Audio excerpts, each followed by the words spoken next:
All right, we're here for the next edition of 10 Questions with Timmy. So we're going to go ahead and start. Sorry, we're a little behind on the questions, but after 2 weeks of road course racing, it's just not getting back to normal. First one, Dennis Powell Jr. How hard is it to turn both left and right when you are used to just turning left? It's not that hard. It's ovals are just a form of racing. I've raced some road courses through the Legend Car Series for the past couple of years now, so I've got road course experience, and it really wasn't that hard to make the transition over to the road courses. Next question comes from Sydney Carroll. Where do you see yourself in 5 years? Hopefully in 5 years, like a lot of drivers, I hope to see myself in the Sprint Cup Series. That's the ultimate goal for a driver, and hopefully I get enough experience within the next year or two, and opportunity comes along to where we can maybe run some Sprint Cup races and hopefully be a Sprint Cup driver in the future. Now this next guy's middle name I love. His name is Tim Screwdat Augusta. What was the first car that you owned? First car that I owned? I guess you could say I never really owned a car. So I guess you could say not a real car. I have little Hot Wheel cars. That'd be a car I owned, but still a little too young to own a car, so that's all I got. Kim Phelps wants to know, which driver helps you the most in the garage? Helps me the most. There's plenty of drivers I can lean on, and I've been going back and forth between Regan Smith and Carl Edwards, and those two on the Sprint Cup side have helped me out the most. Next one comes from Donna Bell. She wants to know, how does it feel to be leading the points for the Rookie of the Year? It feels awesome. It's the Rookie of the Year. That's a real good title to have, and going into the year, we would just hope to have a shot at winning it, but we've been leading it most of the year, so it's a great feeling to be leading it at this point. Jeremiah Wallingford wants to know, how confident, this is kind of post-dated now, but how confident do you feel heading into Watkins Glen and coming out clean when it's over and then heading back to a road course the following week? Did you feel pretty confident in doing that? When I came into Montreal, I knew it was going to be more turns and tighter course, and the odds of getting through Montreal without a scratch on it would be a lot more difficult than it was for Watkins Glen. So we came out of Montreal with some body damage, but it came out tracking straight going forward, and so I guess you could say it was a decent day, besides all the scratches and the beats of things on the car, but car still came home in one piece. There was a little bit more than scratches. The roof is still good. Yeah. That's a good point. Chad Zimmerman says, how have you prepared for Watkins Glen? iRacing? Yep, I race pretty much all the time. Unfortunately, iRacing doesn't have Montreal, so I didn't get to have that advantage. So I did a lot on Watkins Glen going into that race, and I've been practicing on Bristol for this week. So I pretty much do that for every track. Now you might want to explain to people, with Montreal not being on the iRacing game, how did you prepare for Montreal? It was a lot tougher. It was I tried to go to YouTube, and it's not the same as going online with a simulator. You actually get to kind of feel the turns and the gas points. So you just kind of watch and listen, and it's not really the same. So the game definitely helps a lot. Joseph, I hope I get this right, Mealy. How do you conserve tires while still maintaining a competitive pace? It's tough. It's at a road course, you just try not to lock the tires up, flat spot them. You gotta watch your throttle and want to spin the tires off every corner, otherwise you burn the tires off. For a smaller team, sometimes we gotta make the tires last a lot longer than some of the others, so you just gotta kind of keep those things in mind. So try not to flat spot the tires and spin the tires off the corners. So. John Oliger, I think I'm pronouncing that one right. What would you be doing if you could not race anymore? At a whole 18 years old, what else could you be doing? That's a tough question. I never really. I don't know. I'd be in a bind, because this is all I ever dreamed about doing, all I ever wanted to do. So. You'd be cutting grass at your dad's. Yeah. Okay. Kevin Frent. Do you have the goal of competing in Sprint Cup someday, and will you stay in a Ford? Ford's been really good for me so far this year. I would love to run Sprint Cup, and Ford, for me, I liked them.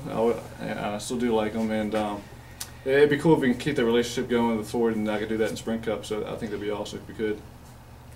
This one I like. Thomas Sidoti. Two-part question. If you were to compare you and your brother to Kurt and Kyle Busch, which one are you more likely driving-wise? We'll get to this second one here in a second. Are you more Kurt or Kyle on the track? On the track, I'd say, I consider myself more aggressive than my brother. So I guess you can consider myself being Kyle on the track, and I don't know. But off the track, because they seem a little wild off the track, and I'm still kind of conservative. So you actually think you're conservative compared to your brother, right? Yeah. Okay, and his second part of that question is, how long do we have to wait for the Timmy Hill hats?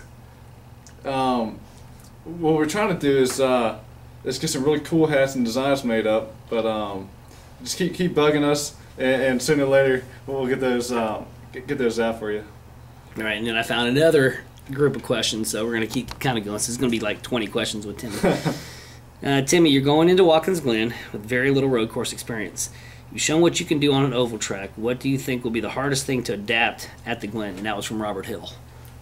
Going into Watkins Glen, that was we knew the track's gonna be a lot faster, for a road course. Normally the road course you got a tight corner and it get really slow, but this track is a high speed track.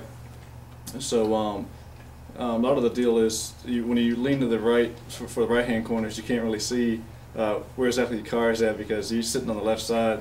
But it's a different view in the car, and that's you kind of got to get used to. Catherine Ship wanted to know, it being a road course, who are you depending on for the most for guidance, or is there anyone you are looking to help that has experience at the road course? I'm sorry, I messed that one all up. Sorry, Catherine. Is there anybody at the racetrack that you count on for the road course? For road courses, you just got to learn it yourself. It's one of those deals where every lap you just got to continue to drive deeper and deeper in the corner, and at least with Watkins Glen, they had runoff points where if you messed up, you just kind of run off and go back and say, I can't do that again. But normally with road courses, you got a lot of road course specialists. If being a rookie, they normally try to help you out, so I just try to pick and choose. I try to find as many as I can. So any help that I can find, it always helps me. Bob Holcomb, in your opinion, what do you think is needed to take you a step further in the competition?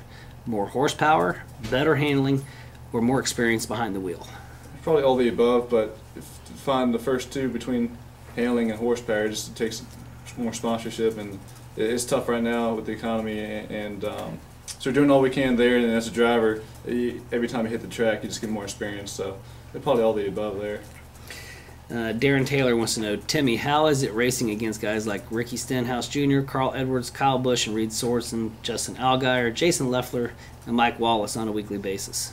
It's fun because you know that they've got a bunch of experience and they are the top guys in racing. So for me to be out there with them and competing with them, and it just shows that you're out there with them, being one of the best drivers. And hopefully we just keep running more and more races, get more experience, and we start beating them. Then we'll be the guy you start listening on that category there. Actually, I think all those guys except for Justin Allgaier's got at least one Cup race under their belt. So yeah, that's good company, definitely. Our buddy Ryan Rust, RWR little driver, says, "Hey Timmy, I have a real question this time." It says, "Do you prefer a neutral tight or a neutral loose car? Does your preference differ according to the track size and type?" I always like the short tracks, but when it comes to driving the car wise, I always like the looser kind of car. I hate going into the corner and you can't turn the wheel. I'd rather just kind of go out there and drift it if I can.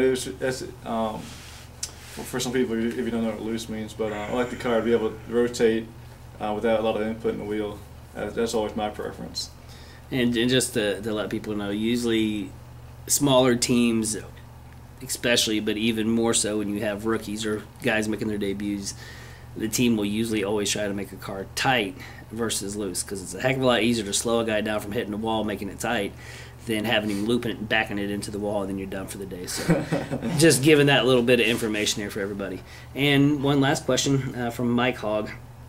It says, I've raced, or more accurately, been lapped by you on iRacing a few times. Do you find it helps you at all with real racing, especially with learning the road courses? It does. With iRacing, you got a lot of unexperienced drivers on there, but a lot of them are still good. But you find yourself missing wrecks and passing cars. There's a lot more passing and dodging wrecks on the game, so it really keeps you up on the wheel more than it does in real life, because normally there's less cautions in real life, so you just constantly do the same thing. So when they do wreck, some of the other drivers kind of freeze up, where it's like, oh, it's just like iRacing, I'm just missing another wreck. Oh, so. Then I'm going to add my question to it. Do you find how often does it happen that somebody realizes it's you, because you use your name typically on your iRacing, that somebody will come up and wreck you or just bust on you the whole time because they beat you or whatever? How do you handle that when you're trying to practice and learn and people are taking shots at you? Some of them I try to ignore, but I like talking with a lot of the guys on iRacing.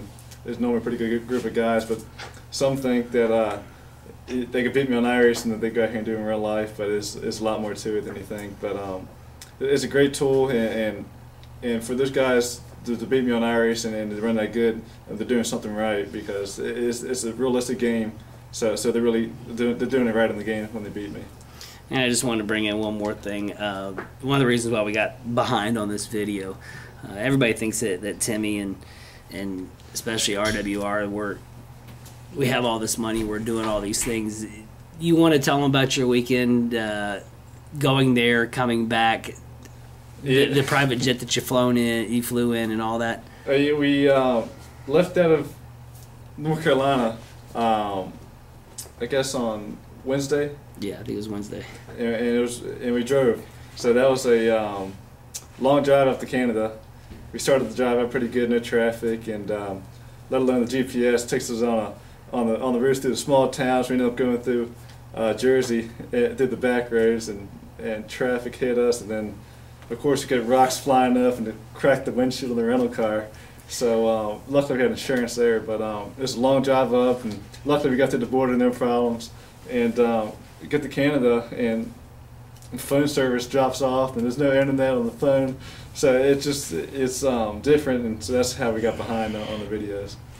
Now, explain to everybody how you took a crack in the window and expanded it halfway across the windshield. Well, we've seen a crack moving across the windshield. So what I plan on doing was mark my fingerprint on the window, and so we can kind of see how far the crack's moving. So I went to put my fingerprint on the window, and as soon as I did, the crack shot straight across the window. so that didn't work out too good. And then you did the race. You got physical in there, and you did your battle, and then we turned around and drove 16 hours back, just me and you, in a bad radio station. But we did find a new song, so that was good. Yeah, so I'll put the song up on Facebook so you guys check it out. I thought it described the race pretty good. But we had a great run this weekend. We ran up in the top 10, got as high as 7th. Just got beat around in the race, but I guess it's part of it, and we'll remember some of the stuff that happened. But ended up 22nd, so rookie of the race. So it was all ended up a successful day. And what do you expect this weekend at Bristol? I expect top 15 run. I mean, we've been running a lot better these last few races, and I don't expect anything less at Bristol. All right. You guys keep posting up the questions. We'll get them up. Thanks again for the questions on 10 questions with Timmy, or 20 or 21. All right. Thank you, guys.